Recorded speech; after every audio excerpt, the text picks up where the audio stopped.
Let's get going. Thanks for coming back. Some of you guys attended my one-on-one, which is great. If you didn't attend my one-on-one, totally cool. You won't need it.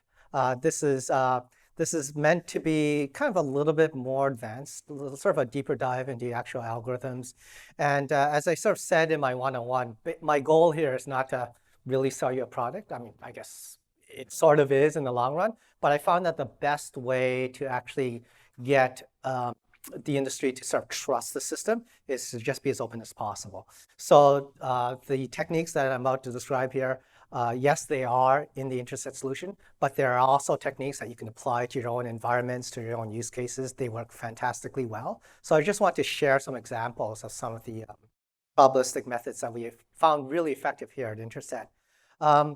Apparently, we have a social media force to be reckoned with. So I don't know what we're doing on Instagram, but I would love to see lots of pictures of equations with that right hashtag on Instagram. And of course, the app, I'm sure, is right up there with Angry Birds. Lots of fun there. So what I want to talk about is anomaly detection, and specifically some examples of the techniques that we applied that we found to be really effective for cyber in general. Certainly, when I see the things that we've been able to do for some of our customers in our solution, I'm very proud of the fact that that we've been able to sort of implement these and put math to motion.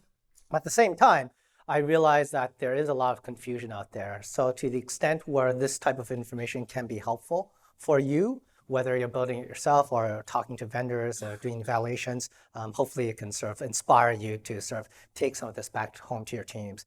I'm also going to try and balance between getting too deep into the math, because that's not the goal here. I'm not giving you a math lecture, but I do want to give you just enough of the algorithms so that if you want additional detail, you can sort of look it up online, you can look it up on your home, you can talk to your statisticians, and hopefully you can sort of get that working for you. If you have any questions for me afterwards, feel free to reach out. I think this is being recorded, but I've also got my business card here. Just feel free to drop me an email. I might accidentally talk about stuff that's coming in the future. I think I'll be okay, but just in case, this is the usual disclaimer, right? Everything you hear about here that might be future looking, not really a promise. Although I think I'd like to say I have an impact on what we do in the future. All right, so just as a reminder, here's what we do. Our goal is to take in the data that you've already got and identify threats. And we wanted to do it in a way that is different than the standard approach. This was the example that I stepped through last session, and I want to dive a little bit deeper here. So just as a quick reminder, this is a very simple rule that says that if you have a known leaver, someone that's going to leave your environment, and and you know that, then you probably should watch their email to see if they're sending out more email attachments than normal. The thesis here, the best practice here, which by the way came from Carnegie Mellon, this is one of their CERT insider threat playbook items that they recommend you implement in your SIM. The idea here is, of course, that they might be taking that stuff to go with them to the next job, right? So typical sort of data theft. The problem here, as we discussed last time, is this notion of a threshold. It's really hard to pick a single threshold that's going to work for everyone. And I want to sort of illustrate a little bit more crisply why this is challenging. So let's suppose we pick a single individual. Let's call him John Smith. And let's suppose that John Smith normally sends out 40 email attachments per day, okay, just making up a number. Now, of course, it's not going to be exactly 40 each and every single time, right? Sometimes it's going to be a little bit less, sometimes it's going to be a little bit more. So let's pretend for a second here that that's a normal Gaussian distribution. So it's the bell curve that you know and love. So in the green, what you see here is a curve that represents John Smith's normal email attachments per unit time, right? Okay, the thesis of the last slide, the rule basically says that if John Smith is behaving maliciously, then he's going to send out more than normal, more than 40. So let's pretend, again, just for this example, let's pretend that that number for more than normal is 60. 60 is more than 40. But again, it's not always going to be exactly 60. Sometimes it's going to be a little bit less. Sometimes it's going to be a little bit more. So what you see here are two curves that represent normal and abnormal for one specific individual, John Smith. Tracking so far? Okay, very good. So let's suppose that you're looking around in your SIM, you've got counts of email attachments being recorded there. And you see that John Smith just sent out 50 email attachments. Question is that good or is that bad? And the answer, of course, is you don't know. You can't tell because the number 50 is included in both the green normal curve and the red normal curve. Okay? In reality, it's actually even worse than I've illustrated here. If you have an intentional insider who's behaving maliciously on purpose, they're going to spend most of their time behaving normally, and then every once in a while sneak in the abnormal behavior, right? It's just natural for humans to do that. So in reality, the red curve is actually depressed compared to the green curve, right? So now when you go into your sim and you try and set a threshold, let's say you set a threshold to alert me whenever I send out more than 60 email attachments. The good news is that I am catching some of the red normal behavior, right? Because every time I see behavior sort of greater than 60, I'll see that alert. The bad news is look at all of the red that I'm ignoring, right? So all of the low and slow, all the stuff that is still malicious and abnormal, doesn't even get detected.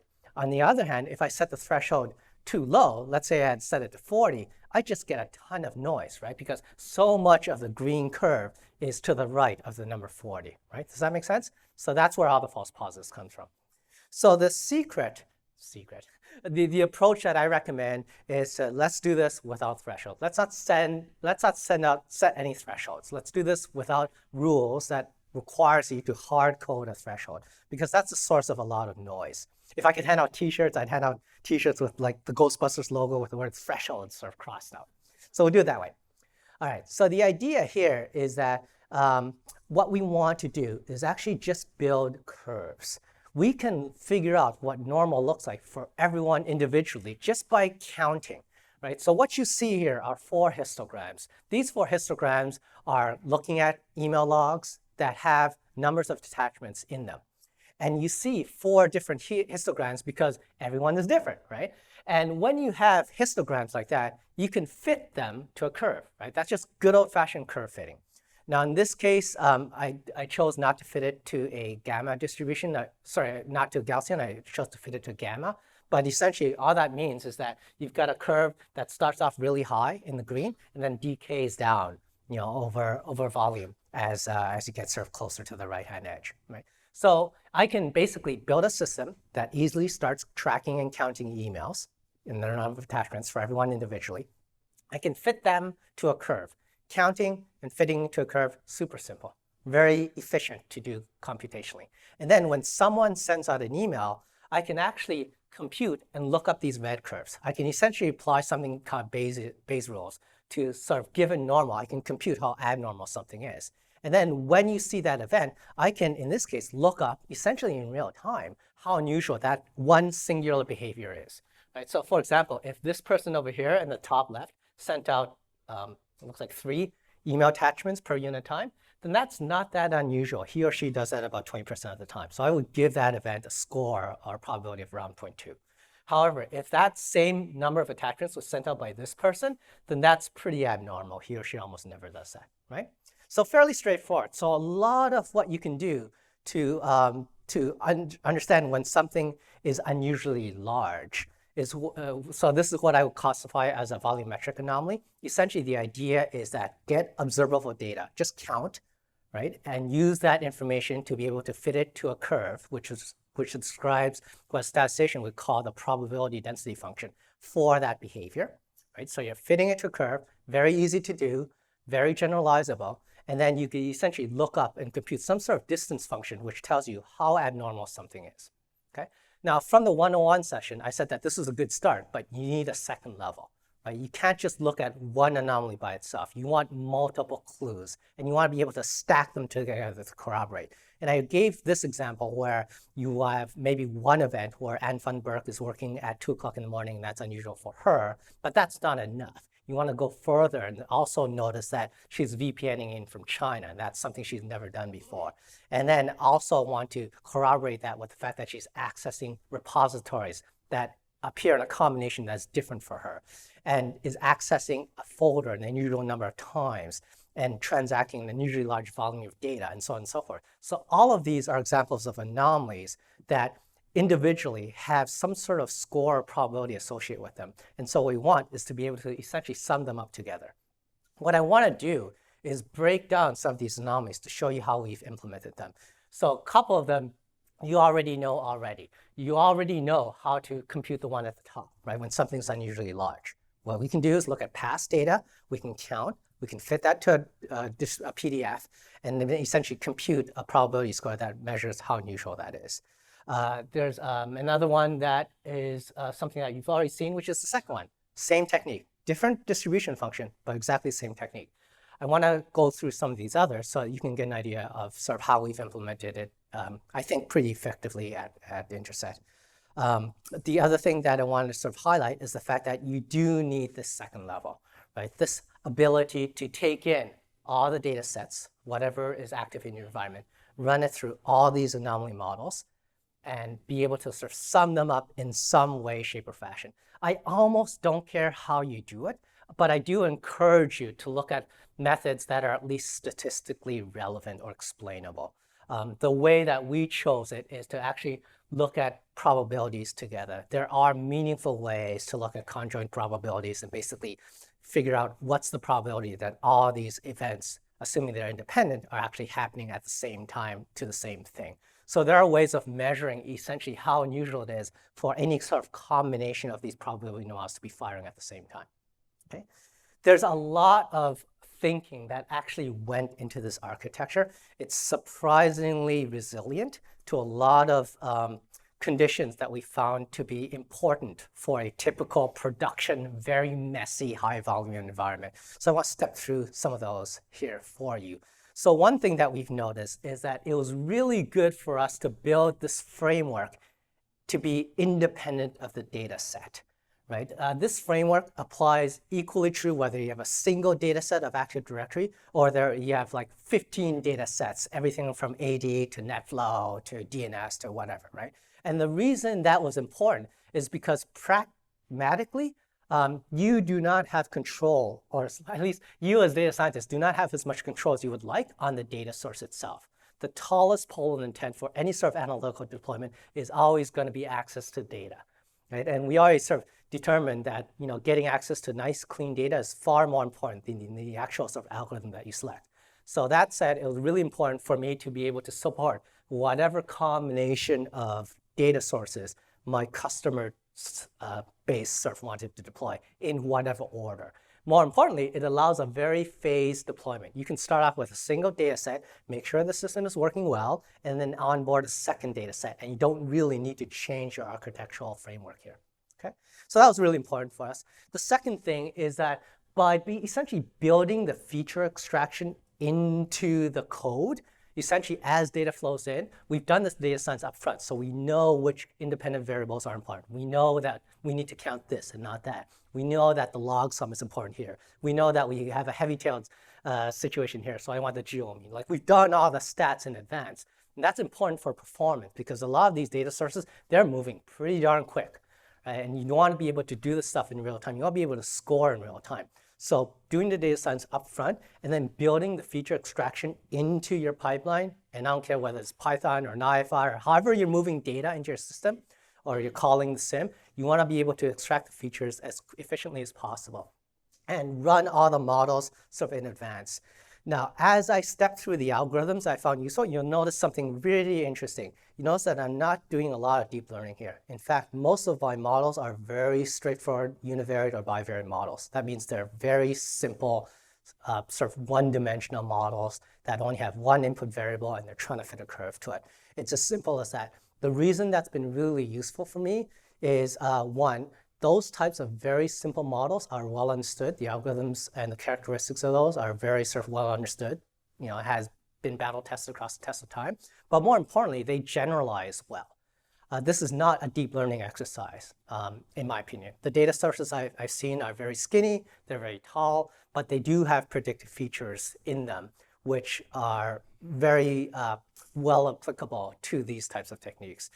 They generalize, they converge quickly, and by having a large number of these simple models, essentially you can have your weaker learners be dominated by the strong learners that end up working well in the environment. we've learned that every company is different. Every division inside your company is different. Every business unit is a little bit different. So what you want is for the models that are the most applicable to converge really nicely in those environments, and having the weak learners essentially not impact the system as much. Does that make sense? Okay, cool. So that was really useful. Being able to fit everything to emit a probability was brilliant, right? Because guess what? There is a way in which you can universally join these things together by looking at probability, entity, and time. Those are universal, right? So even though these might all be coming in from different data sets with different semantics and different input variables, if the output is always going to be some sort of entity like a user account or an IP address, some sort of period of time where you know that event A happened in the same time frame as event B, and some sort of probability score, there are legitimate principled ways in which you can join those things together. Right? So that's very useful. Again, it's all about flexibility. You want to be able to sort of grow into your use cases and environments. And of course, I talked about this a little bit. Having a Pareto or logistic curve that squashes the output of your score, even though you've got essentially, in theory, an unbounded range here, is very useful. Because when you sort of deploy this into your SOC environment, you want your security team who is not, they're not statisticians, they don't have PhDs, right? They just want to see a single number that's between 0 and 100. So this is a very important pragmatic step that becomes critical in production. And again, you want to be able to stabilize the output scores in a way that allows them to independently build playbooks. Do this whenever you see a score that exceeds 80, and have that scoring and playbook system not be impacted at all as you onboard additional data sets and additional models. So I just want to call that out. So whether you do it this way or a different way, just keep those in mind, because we made some mistakes along the way in the past 5 years, and we learned that, this is really important. It might be theoretically better to do it this way, but it just wasn't pragmatic, right? You got to think about how to get this stuff into production. Okay. Oh, yes, go ahead. Yeah, no problem. How do you weight, so there's probability between... There are weights, yes. What's the weighing mechanism? What's the algorithm for the weight? Okay, very cool. So the question was, how do I get these weights? We actually have multiple weights, but the weights that you're noticing in particular are the weights associated with different models. And what we've done two things which are pretty cool. And actually, I'm glad you asked the question, because I normally don't get to talk about this. So one thing that we've done is, while most of our models are pretty independent, there are some models that sort of fire together. So when one fires, the other one tends to fire. So we use the weights as a way to sort of compensate. It's a hack, right? But it works. We use it as a way to sort of compensate for that. The other way in which we use these weights is there's a component of the weight that is actually adjustable by the customer.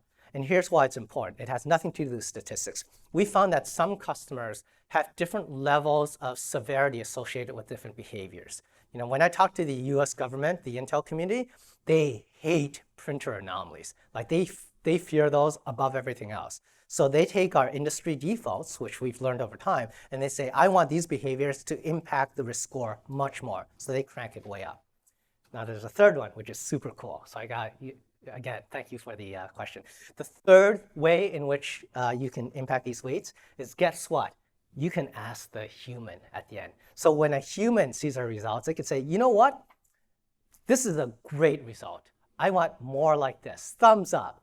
And basically, they can click on a button, and that generates a label back to the system where you can do essentially some semi-supervised learning and actually adjust these weights through a learn component, right? So you can do some sort of conjugate gradient or something like that so that your system gets smarter over time in a way that's custom to the SOC environment. Does that make sense? So there's some 3 good things that you can do with these weights. Very useful. Okay, all right. Okay, so this is the example I gave in the keynote, so everyone sort of saw this. I will tell you that this was from a single data set, which is source code, and these were the types of anomalies that we showed. So what I want to do is take this keynote example and actually use that as a very specific way to show you the data and build some of these models on top of it. So this was the data source. Isn't it glorious? Okay, so these were source code logs. I believe they had a per-force system, so you're looking at per-force logging system. Good news about source code is people, they already have logging turned on, right? It's just normal for source code systems to track check-ins and checkouts and so on. So what you see here is, believe it or not, just 5 columns of data. You see the timestamp in column 1, so just typical, ISO, whatever, YYYI, MMDD. You see the engineering account, the IP address. You notice that we've hashed the engineering account. This is actually really important for data privacy reasons. So you can run it through some sort of one-way SHA, some sort of secure hashing scheme. It doesn't matter. But the good news is it has 0 impact at all on the math. Like math doesn't care whether it's John Smith or user 123. As long as it's consistently tokenized, you can still do your job, and you can essentially create a process with your SOC team where only when they choose to open up an investigation do they sort of look up who the identity of the person they're investigating. So that's a clever trick that actually works really well in practice. The remaining 2 columns are action. So you see some diffs, some syncs, a lot of prints. And the final column is actually the file or folder name that was involved in the action inside their source code system. And again, we've hashed that just for anonymization. Okay? That is the only data set we had. So 1 data set with 5 columns. So if you sort of had to sit down and brainstorm and say, how many possible models could I come up with just a single data set for 5 columns, you might be hopefully impressed that we came up with 35. So it was, I think, 30 at the time. We're now up to 35. But I'm not going to go through all 35, but I did want to categorize it for you to sort of inspire you for the types of behaviors that for this type of data source, we found remarkably effective. So one we call sneaking models. Sneaking is where you're doing something sort of out of sequence, out of pattern. The third category we call hoarding. That's when you're taking a lot of stuff in a short period of time, or maybe you're taking small bits of stuff over a long period of time, going low and slow. That's hoarding behavior. Wandering is when you've entered an area of source code that we did not predict. That's unusual for you, given your past or given others like you. And mooching is a fun one. We discovered that the ratio of how much you check into source code versus check out, that ratio is actually highly predictable. It's much more predictable than looking at the absolute amount you check in or check out. Does that make sense? So we call it mooching, right? And basically, we have models that look for sort of dangerous changes to that mooch ratio. They wouldn't let us include mooch in the UI, so I think it was also removed. But I couldn't wait for that to be translated to Italian. That was a lot of fun. So let's break down a couple of those models. So the first one, and this is all real data, right? So you're seeing actual models from this particular customer and use case. So let's build a model to track when something happens at an unusual time. So this is one of the 35 models that we have for source code. If you remember the first column, there's a timestamp column in there. So what you can do is essentially do a kernel density estimation with a Gaussian kernel. KDEs, for those that aren't familiar with it, it's pretty straightforward. So if you look at the x-axis here, it goes from 0 to 24. So these are the 24 hours of the day. Okay? We divide that into minutely buckets. So there's 1,440 minute buckets in a day. Every time we see a person, doesn't have to be a dude, but anytime we see anyone do something at a particular time of day, we just draw a little tick, right? So you can see that this particular person tends to come in around, it looks like 8:30. So we see a tick, tick, tick, tick, tick, tick, tick, tends to go home or take a break for lunch. That's why you see a gap around 12 o'clock. So no more ticks. Goes back to work, tick, tick, tick, tick.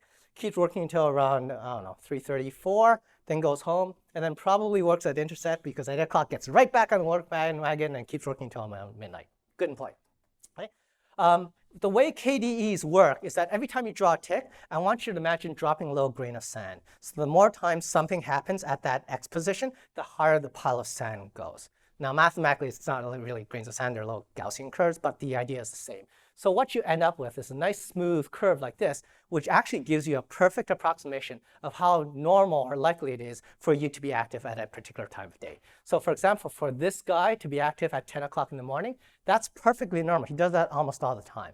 But for this account to be active at 2 o'clock in the morning, that's pretty weird. Okay, does that make sense?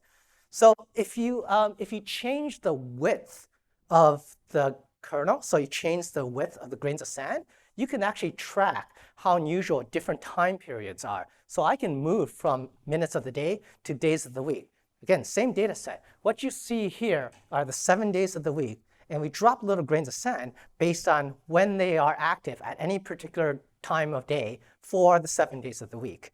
And so if you look at engineer number 1 on the left, I don't know who this person is, but he or she totally deserves a raise, because look how normal it is for this person to come in on a Saturday versus the Monday to Friday, right? On the other hand, engineer number 2 on the right, and I swear to God, I couldn't make this up even if I tried. Turned out that he or she was a contractor, and it really shows. Like, this is a Monday to Friday guy, right? You can see he doesn't kind of work as hard as anyone. There's a little bit of a blip on Thursday, apparently because sprint demos is on a Friday, so we're checking out his code.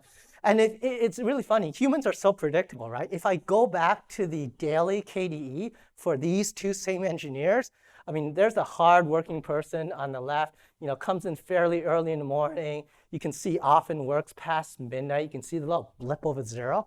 But look at the contractor, like very much 9 to 5.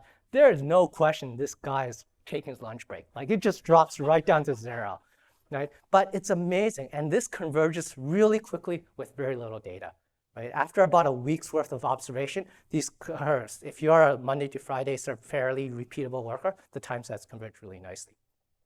Something I mentioned, I think, in the first session was the importance of visualization. So I'm glad that the stats is hitting home. Like, this is a very straightforward technique. KDEs are very easy to compute. But you also want to keep in mind the audience for these anomalies are security professionals, right? So you want to be able to make sure they understand the math without necessarily having to count on a math background themselves. So it was really important for me when we put these things into the product, when we deploy these things in front of customers, every single anomaly had to have a visualization, had to have a simple natural language sort of explanation of what normal was and why the observed behavior was abnormal. So this is the visualization that we came up with.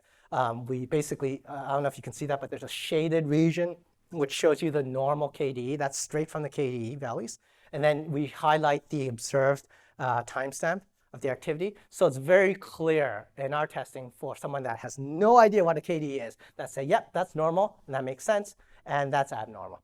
The other thing that was really important is security professionals, they're naturally skeptical, and they naturally want to threat hunt and investigate. So anomalies should not be the end of the process. It's just the start of the process. So when you display an anomaly, it was really important for us to be able to point to the underlying raw evidence, because they'll look at this and they'll say, huh, what was this person doing at 3 o'clock in the morning? What were the processes? Let me prove to myself that this math is actually working. So you'll see that there's a link to the original events to start the investigation. So every one of our anomalies, as we built the anomaly, it was really important for us to at least store the references back to the original raw data, right? For auditing reasons, for exploration, for hunting, that was critical for an effective deployment. When we first shipped the product, we left that out, and it was just hard. It's hard because you'd have to go to a separate system, maybe to run some queries. It just added unnecessary delays to the process. Okay? All right, so far, we have two pretty good models, right? We've got volumetric anomalies, which is basically just good old-fashioned curve fitting. And I'll say that we found that there are some measures of centrality which are pretty useful. Many of the distributions that you'll see in the security space, they're very heavy-tailed. So that means they kind of look like this, and then there's a blip at the activity. So if you just do a standard mean, standard deviation sort of thing, that really doesn't work. Means are not good with heavy-tailed distributions. The other thing is doing like standard, standard deviation types of measurements in a large data environment where you've got tons of data. You have to apply like Bonferroni corrections. It's just a big hack, right? So it doesn't work as well. So we found that measuring things using the geometric mean, which is pretty resilient to a wide variety of distributions, and second largest, believe it or not, was actually a really nice sort of non-parametric way to sort of look for something that's unusually big. So there's some things that we learned. For unusual time of day of the week, we've been able to apply this type of model to almost every single data type we've seen. It's super useful. All you need is a timestamp. As long as that timestamp is associated with a user or a process or some sort of network activity that you're tracking, that was really good. All right, let's talk about clustering. Everyone loves this slide because clusters look very visually interesting. But I'll tell you, as one data scientist to others, clusters are occasionally useful, but by and large, they're really hard to get right. But they do work pretty well in a very specific use case. One way in which we found clusters to be pretty effective is to look for things like this, so access patterns. So I normally access this combination of source code repositories, but in this case, I had this sort of out-of-pattern access. This works really well for things like file shares and database tables, like even running SQL queries against different databases. You can learn those pretty quickly using clustering methods. We use Louvain here. Community detection also works pretty well, but I'll be honest, like switching between clustering algorithms, there's limited benefit to one versus the other. So we just made it a parameter that we can tune and play around with. But they're all pretty, I'd say they're equal in terms of capability, right? What was more important was just getting the input variables right. What are you measuring? What are you clustering on? How many clusters would be expected inside this environment? Okay? But in this case, for source code and other repositories, this worked pretty well. And that's how we found it. Okay, let's get a little bit fancier. So as you guys know, in the real world, when you sort of think about the models, it's almost never a single algorithm. So I've presented essentially some pretty simplified examples where there's just a single algorithm. And I sort of lied to you a little bit by saying that, oh, you just send the data in and it works. Like in real life, there's all kinds of filtering and cleanup that you need to do. There are sometimes classifiers that you need to run into because it matters whether you're tracking a human account versus a service account versus a machine account, right? And there are basically pipelines of analytical models that you can stitch together. One analytical pipeline component that we found super useful was our human machine classifier. So I want to step through that here for you. We wanted a way to be able to, using machine learning, tell the difference between events that came from humans versus machines. And the reason for that is because it's interesting. One, we need to treat them differently. Machines are just different behaviors than humans. And sometimes just from the column alone, you can't tell the difference. The other motivation is that it's interesting when something that was previously a human starts to behave like a machine and vice versa, right? So those transition points are really useful. Our motivation was looking at data like this. What you see is the sort of network traffic, NetFlow, I believe, that is coming from a single machine. And if I took any one of your machines, even though you're logged in and you're being a human, doing human things and running stuff, if I held a sensor up to your machine, I just see a wall of noise, right? Because machines are super chatty, right? So when you look at network data, it's just constantly chatting. So we wanted to build a classifier that would allow us to discriminate between humans and machines. And we built that using good old-fashioned expectation maximization, right? So with EM, what we did was we seeded the EM model with port protocol and time of day, and associated that with whether someone was human or not. And we just let that iterate in the environment. Again, you need to do this using machine learning because every environment is a little bit different. When we applied the EM filter on the human machine classifier to that last data set, we ended up with something like this. You'll recognize this as the day of the week model. So what you see here is someone's machine. They're one of the developers, I think, on that IP address.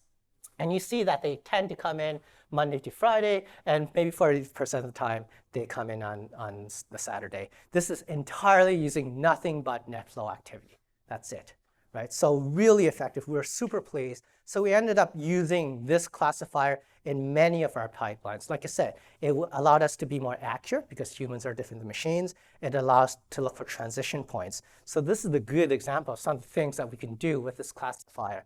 I'll just read out this anomaly here. So this machine, QA-Win7con.local, that's the name of the machine, was slightly unlikely to have human activity at this hour. But TCP 465 was used, which is weakly associated with human activity. This behavior is very indicative of anomalous, non-human scripted activity. The security guys in the room probably know what's going on here. TCP 465 is a default outbound SMTP port. So this machine is probably an email server, so it's sending out emails. You can imagine how email traffic would be something that we would learn to associate with human activity, right? A human sends an email, it lights up this port protocol. What's happening here is that there's been a change in behavior that the machine learning model has noticed, where something that was previously associated with human activity has all of a sudden looked like scripted non-human activity. So in essence, what's happening here is a spam bot infection. So that's what's happening.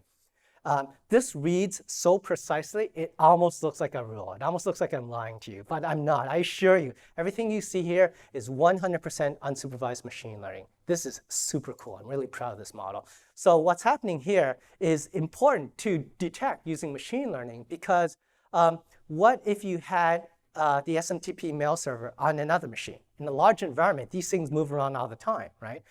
So you don't want to have to sort of define a new rule or change a whitelist, whenever that configuration changes. What if the SMTP mail server was put on a different port instead of the default 465, right? It's useful when in a large complex environment, you can learn what those things are. What if you wanted to track another application that wasn't SMTP, right? Again, it's just very useful to do this in a self-learning manner. So math for the win. Any questions so far? All right. Okay, let's keep going. Okay, here's another model. Let's talk about tunneling. Tunneling is basically when someone is trying to make something look like DNS, but it's not actually DNS, or looks like HTTP, but it's not actually deep HTTP. So there are lots of examples in the past where being able to sort of detect and learn the characteristics of normal traffic was really important, because when that changes, then something suspicious might be going on. So the way we implemented essentially our network classifier is we wanted to be able to look at traffic and, without being told, determine whether it was, in our case, DNS, SSH, or HTTP or HTTPS. And we wanted to do that without relying on firewalls. And there are firewall products and so-called next-gen firewalls and proxy products. If you sort of drill down into it, the way they are classifying network traffic is basically using really naive rules. They'll say anything that's on port 22 is SSH or whatever, right? That's literally all they're doing. We want to basically ignore that column and see if we can learn the characteristics of the network traffic to be within an environment to be able to learn that. And it turns out that this is actually, again, my one example of some of the subtleties I talk about unsupervised learning, but this is a great example of what you can do using supervised learning. So what we did inside an environment is we built a network classifier that would essentially look at all normal traffic. So we get all this NetFlow, it's all pouring into the system. We make the assumption that anything on port 80 is HTTP. We make the assumption that anything on 22 is SSH. Because our goal here is just to learn normal, right? So you can learn normal. We found that random forest worked pretty well, but honestly, all of the classification tree methods, work pretty well for this. And basically, inside an environment, we're able to sort of learn what normal traffic looks like in the environment, so that we can detect when the abnormal happens. We tested it out in a number of our customers. It worked really well. I can't talk about those examples, but I can give you an example of how we ran against a pretty popular data set. So I'm Canadian, so I'm legally required to talk about the University of New Brunswick. So they have a pretty good data set for your testing purposes. They have some IDS data in here. It's pretty realistic. Actually, it is realistic. That they also have a number of scenarios which are labeled. So that's key, right? So they actually have gone through the effort of labeling specific scenarios inside this data set. So it's just a handy data set for your testing if you're playing around with NetFlow at all.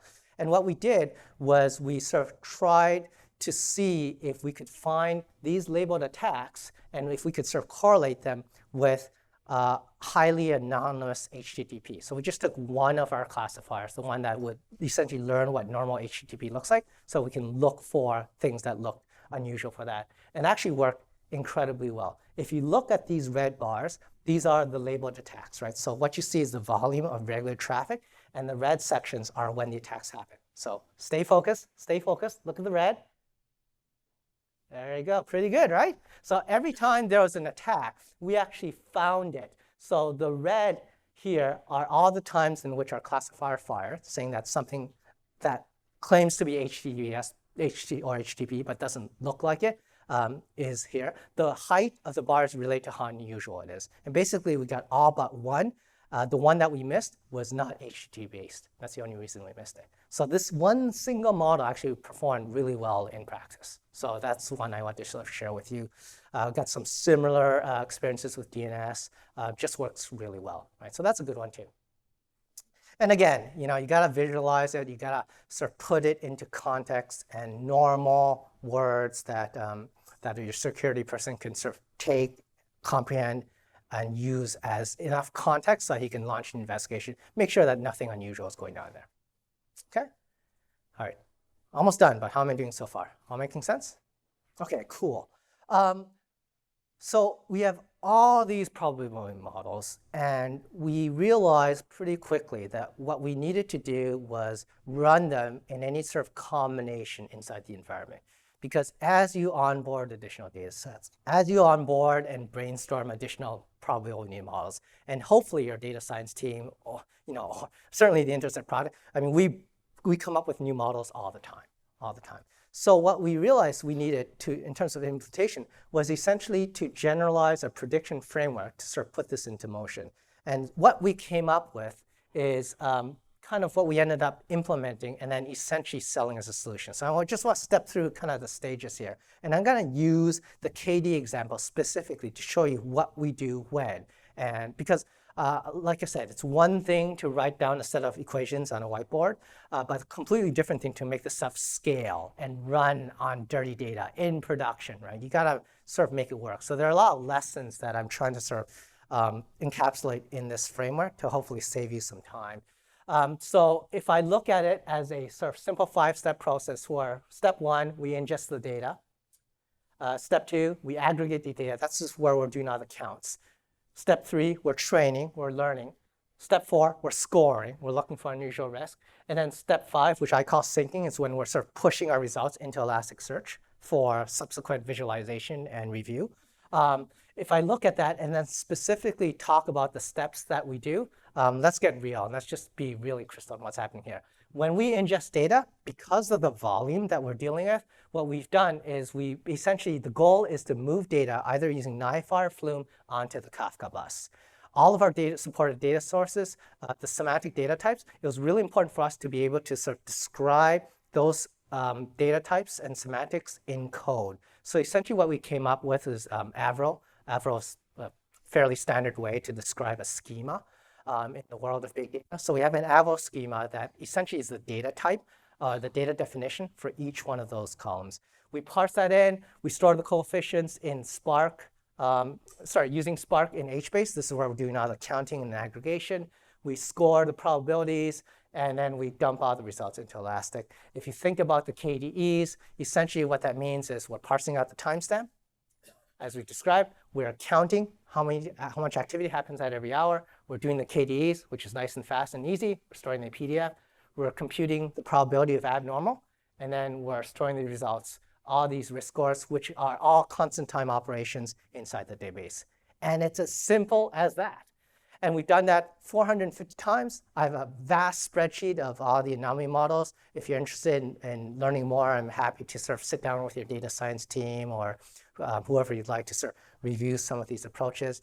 And just a little bit of a teaser, it's really important, in my perspective, to be able to track progress over time.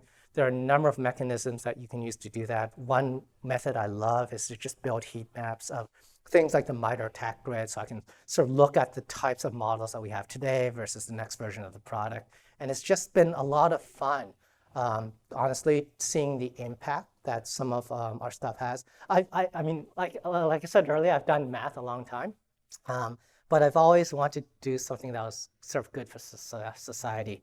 And when In-Q-Tel chose us to be the provider of behavioral analytics for the US intelligence community, and then I found out later when they told me that these techniques, these models were protecting databases that were storing the sort of private information related to in-field personnel. I mean, I was over the moon. So that's the type of stuff you can do. It works really well. And if there's any sort of information I can help share with you to make the world a better place, just let me know.